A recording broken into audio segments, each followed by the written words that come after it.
नमस्कार, जय हिंद साथियों। पिछली कक्षा में हमने आपको बताया था कि तराइन का प्रथम युद्ध कब और किनके बीच लड़ा गया तथा उसमें किसकी जीत और किसकी हार हुई। और अब इस वीडियो में हम आपको बताएंगे कि तराइन का द्वितीय युद्ध किसके बीच लड़ा गया तथा कब लड़ा गया और इस युद्ध में किसकी हार हुई तथा इस युद्ध में हार होने का मुख्य कारण क्या था। आइए देखते हैं। तो भाइयों, तराइन का द्वितीय युद्ध 1192 ईस्वी में पृथ्वीराज तथा मोहम्मद गौरी के बीच में हुआ था। वही मोहम्मद गौरी जिसे पृथ्वीराज ने तराइन के प्रथम युद्ध में सन 1191 ईस्वी में बुरी तरीके से खदेड़ा था और खदेड़ कर वापस गजनी भेज दिया था, लेकिन उसे अपनी हार मंजूर नहीं थी। इसीलिए वो अपनी हार का बदला लेने के लिए दोबारा एक साल बाद सन 1192 ईस्वी में उसने पृथ्वीराज चौहान की सेना पर दोबारा आक्रमण किया और दोबारा आक्रमण करने के बाद में बहुत भयानक युद्ध लड़ने के बाद में उसने पृथ्वीराज चौहान को परास्त कर दिया था। पृथ्वीराज चौहान को परास्त होने का मुख्य कारण यह था कि पृथ्वीराज चौहान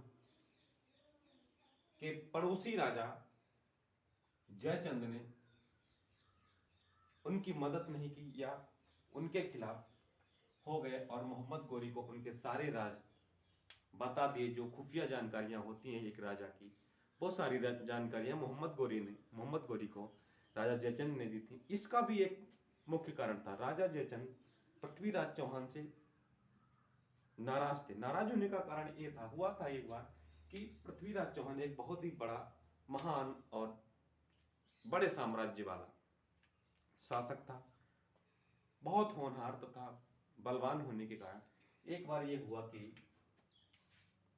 राजा जयचंद की पुत्री संयोगिता ने जब यह देखा कि पृथ्वीराज चौहान एक बहुत ही योग्य कुशल शासक है, तो उसके मन में एक विचार आया कि क्यों ना हमारी शादी पृथ्वीराज चौहान से हो जाए। तो मन ही मन वो पृथ्वीराज चौहान को प्रेम करने लगी। एक बार जब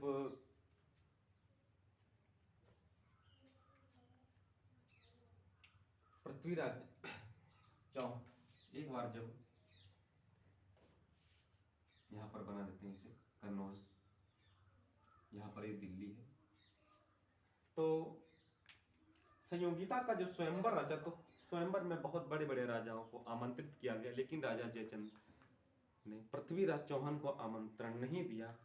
पृथ्वीराज चौहान को जब आमंत्रण नहीं मिला तो एक चिट्ठी लिखकर संयोगिता ने स्वयं किसी के हाथों भिजवाई पृथ्वीराज चौहान को दिल्ली के लिए और उनसे कहा कि आज हमारा स्वयंवर है, मैं आपसे फिर प्रेम करती हूँ और मेरे पिताजी ने आपको निमंत्रण नहीं दिया, इस वजह से आप आइए और मेरे साथ विवाह करके मुझे ले जाइए। तो ये बात जब पृथ्वीराज चौहान को पता चली तो उन्होंने सोचा कि इतनी बड़ी बेइज्जती की हमारा नाम स्वयंवर के लिए नहीं है, तो अपनी सेना को लेकर गए और जबरदस्ती संयोगिता के साथ विवाह करके उसे दिल्ली ले आए। तो इस बात से राजा जयचंद पृथ्वीराज चौहान से काफी निराश हुए और उन्होंने मन ही मन पृथ्वीराज के विनाश किए, साम्राज्य को निपटाने, समाप्त करने या उन्हें मरवाने की बात सोची। क्योंकि पृथ्वीराज चौहान इतने शक्तिशाली थे तो राजा जयचंद उनसे युद्ध नहीं कर सकते थे। कारण यह था कि उनकी सेना में कोई मुख्य बड़ा सेनापति नहीं था और पृथ्वीराज चौहान जो अपने आप में ही एक बहुत बड़ा कुशल योद्धा था।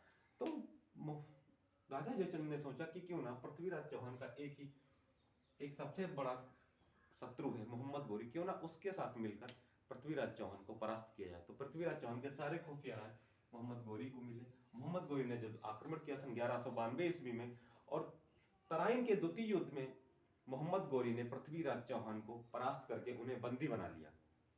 आज के लिए इतना ही। नमस्कार।